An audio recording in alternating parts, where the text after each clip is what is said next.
the People's Republic of China carried out what is believed to be the largest compromise of election data in history, resulting in China's illicit acquisition of 220 million U.S. voter files. In the East Room of the White House, Donald Trump makes an extraordinary accusation of election interference, claiming Beijing had illegally obtained the voter files of 220 million Americans.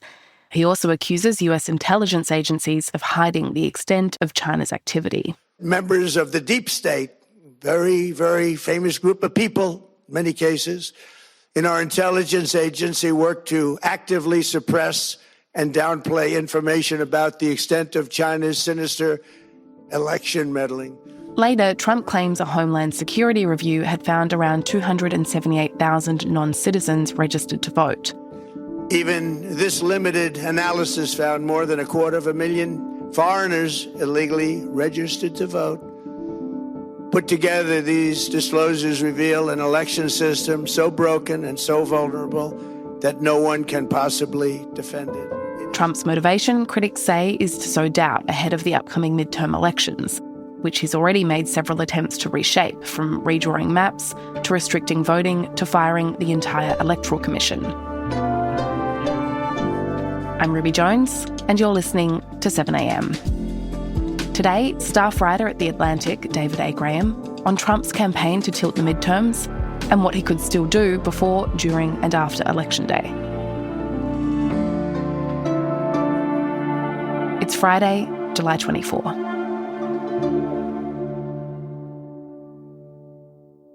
David, Donald Trump recently delivered a pretty unusual primetime address from the White House. He said that China had stolen voter information and that intelligence officials were covering up election interference. Take me through, to begin with, the claims that he was making there. So there's a mix of things. Some of them are claims that are based on real evidence that he was exaggerating. So, he talked about China and other countries trying to interfere, but overstated what they've done. 220 million U.S. voter files. That information includes names, addresses, phone numbers. We do not know where the president got those numbers from, and we should point out to our viewers that U.S. intelligence found no evidence of Chinese meddling in the 2020 election. There's heavily redacted documents that the White House provided, but they don't really clearly back up what he said. ABC News reviewed the documents and found they describe efforts to obtain, not alter, voter records. Many voter records can already be legally obtained from states. In some cases, he exaggerated other things. So he claimed a great deal of attempts to fraudulently register to vote in the state of Michigan. This is something that is true, but it's something that was found out at the time and has been referred for prosecution. Some of the things are innuendo, or he didn't have the evidence to back it up. So it's a mix of vague claims and things that are simply not true. Okay, and so there was this one claim that 278,000 non-citizens were registered to vote. Trump hasn't provided any evidence for that. So why is he telling this story, though? What does he want Americans to believe about the upcoming election? I think there are three things going on.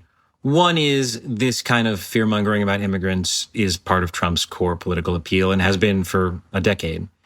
Part of it is Trump, I think, has never fully gotten over losing the 2020 election, nor has he really made peace with the idea that although he won the presidency in 2016, he did not win the popular vote. And so a lot of these things are sort of designed to make some excuse or to claim that, in fact, he did win those elections and he won the popular vote. I think he is also trying to lay the groundwork to contest or to cast doubt on the 2026 election. So all of these are things that might convince people that the system doesn't work, or that the wrong people are voting, or that somehow something is going wrong and they can't trust the results. And tell me, I guess, about the relevance of this happening before the midterms, the timing here. What changes is Trump hoping to be able to put into place? Trump has had a kind of long-standing attempt to do a bunch of things. The president signing an executive order directing his administration to create a list of confirmed U.S. citizens eligible to vote in each state, and to ban the Postal Service from mailing voters' ballots unless they are on a state's official absentee voter list. He has issued these executive orders that tell states, when they can count votes and how they can count votes. which are things that he doesn't have the power as the president to do. The order requires voters to show documents proving their citizenship in order to register to vote in federal elections. And it demands all ballots be received by Election Day. He has gone after some of the governmental panels that sort of assist with elections, whether that's cybersecurity or just general procedure. He has attempted to acquire voter rolls from a bunch of states, suing the states to try to demand this information. The Department of Justice filed a lawsuit against Washington's Secretary of State, Steve Hobbs. The DOJ wants a federal judge to compel the state to hand over voters' full names, dates of birth, residential addresses, and even their state driver's license numbers or the last 4 digits of their social security numbers. And he has also pressed Congress to pass a law that would overhaul some of the way voting works. And in particular, it would require voters to provide proof of citizenship in order to register to vote. And that's something that has passed the House, but has been stuck in the Senate. And he's been very frustrated by his inability to get them to get it any further. They think that this law is too sweeping and wouldn't solve the problem. If you talk about providing proof of citizenship, first of all, there is no problem. There is not widespread non-citizen voting. And there have been years of efforts to try to find it. And it has not produced evidence that this is a widespread problem, certainly not on the scale to change elections. And I think some of these senators are hearing from Republican election officials back home in their states who are saying, we don't have the time or the wherewithal to do this before the November election.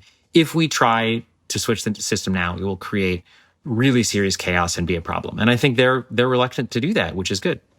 Okay, can we talk a little bit more about the voter rolls? Because these rolls, they have private information that's not normally made public. So what are the kind of fears here around the administration demanding that data? I think there are a couple things. One is privacy, as you say. This is, full of identifiable information, social security numbers, addresses, all sorts of other things. And it's not clear how the federal government would store this information, what sort of information security it has. I think, it's a sort of basic privacy concern in that respect. And as related to that, some voter advocates are afraid that this will intimidate people into not wanting to vote or not wanting to register to vote. The other question is what they will do with this in terms of non-citizen voting. So we have seen in the past efforts to match voter rolls against other databases to prove that there are, tens of thousands or hundreds of thousands or who knows how many ineligible voters who are voting. And we've seen this happen a bunch of times. There are a lot of claims about this. And every time this happens, it ultimately turns out that the claims are overstated to the point where there is almost no evidence of non-citizen voting or non-citizen registration. It'll be false matches and bad data. And so the big concern is that that's what will happen again. Once again, there'll be a claim of many non-citizens voting, and actually it won't be true at all. Okay, wait and see on that. What other avenues are still open to Trump ahead of Election Day in terms of trying to exert influence? So he's continuing to try to get Congress to pass this Save America Act, which seems like it won't work, but you never can tell. I think he can continue this effort to sow doubt and to make people think that the elections are not safe. He can continue to try to bully state authorities or demand voter rolls from them. Then the question is what happens on Election Day and afterwards. And I've talked to a number of experts who are concerned that the government might send out armed troops or armed federal law enforcement in ways that would interfere with people voting, whether that was sort of just like an intimidation factor or actually getting in the way of polling places. Nobody really knows. It's kind of speculative, but that is a concern. Would that be legal, doing that? It would not be legal. The law says you cannot send armed men to a polling place except in case of an insurrection. So the worry is maybe there's a workaround. Maybe Trump sends troops into the streets, as we saw in cities for immigration purposes over the last few months. And that achieves the same effect, even though it's not ostensibly to mess with polling places. The other question is, we've seen Trump do things where he kind of bends the law and waits to see if somebody stops him. And it's not clear who would stop him in this circumstance or if they could do it quickly enough if we're talking about Election Day where things move quickly. Coming up, could Trump's team smooth the way to overturn the election results?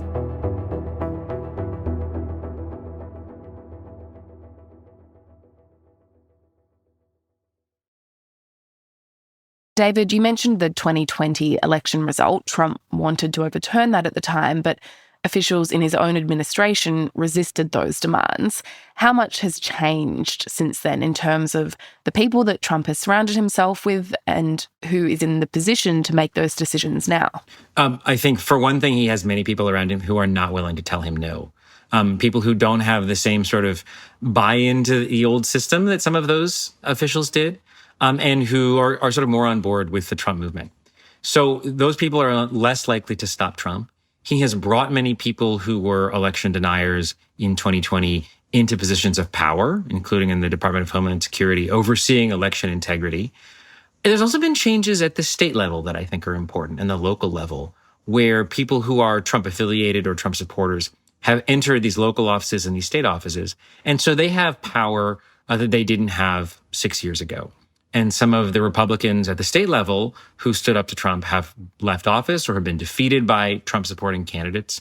So there are a lot fewer safeguards all around than there were in that election. And what about after the election? Or what avenues are there for people to challenge the count or delay certification, ultimately affect who is elected? Yeah, so there are a bunch of things. We always get some level of lawsuits challenging results. And this is what we saw in 2020. And for the most, that worked. We saw a bunch of lawsuits. They didn't have evidence. They lost in court. So that, we saw that process sort of function the way it's supposed to, even if many of these lawsuits were spurious. One of the things that we heard talk about in 2020 later, there was a discussion inside the administration about potentially seizing voting machines. And that's something we've heard more about. I think that would be a real danger. It would make it hard for people to trust the count. We wouldn't have sort of a chain of custody for ballots. And so we wouldn't know really who won or whether we could believe the results. I think that is a danger. We could also see Trump, trying to prosecute election officials for not doing what he wanted. I think we're likely to see him pressuring officials in the way he did in 2020, calling up officials and saying they needed to find votes for him. He did that in 2020. He didn't really face any consequences for it. And so I would expect he would try something like that again if he thought it would be helpful for him. Okay. And I suppose that goes to this bigger idea here, which is that, sure, some of these measures might work, some might not, some might get blocked. But ultimately, the idea that a president can or should be able to influence election outcomes, that wasn't something that existed before 2020. Right, exactly. It's meant to be that a president can politic, but they shouldn't be interfering with the results. And here we have him threatening to, or in the past, going into parts of the government where he has no statutory authority, trying to get officials to do things that are illegal and that don't match up to the evidence, and, undermining general faith. And I think that the 2026 elections are a difficult one for Trump to influence in a serious way. A presidential election is, it's kind of 50 separate elections, but there's kind of one big event. But a congressional election we have 435 House seats. It's very hard to interfere with a lot of those and switch the result unless it's really close, unless it's a margin of, 2 and 3 and 5 votes or seats. So I think that makes it hard for Trump to materially impact the result. But I think there's a lot of ways for him to create mischief and to do things that are improper and possibly illegal. Well, David, thank you so much for your time.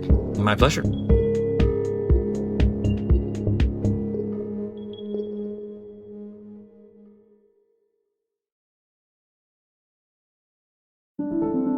Also in the news, Pauline Hanson says her comments on domestic violence have been deliberately taken out of context by the media. The One Nation leader has been widely condemned, accused of victim blaming for saying women who were subject to abuse shouldn't put up with it and that it's a two-way street. Well, it is wrong, but it's also a two-way street.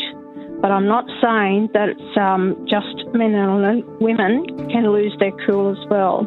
Hanson insists people should listen to the full interview. And Australian workers will be able to escalate workplace disputes like underpayment claims to a new Fair Work court. The Prime Minister has announced the reinstatement of the Specialist Workers Court for the first time since John Howard abolished the last one almost 30 years ago. He says the court will be headed by expert judges in consultation with the Fair Work Commission. Its aim is to resolve workplace disputes faster and at lower costs. I'm Ruby Jones. This is 7am. Thanks for listening.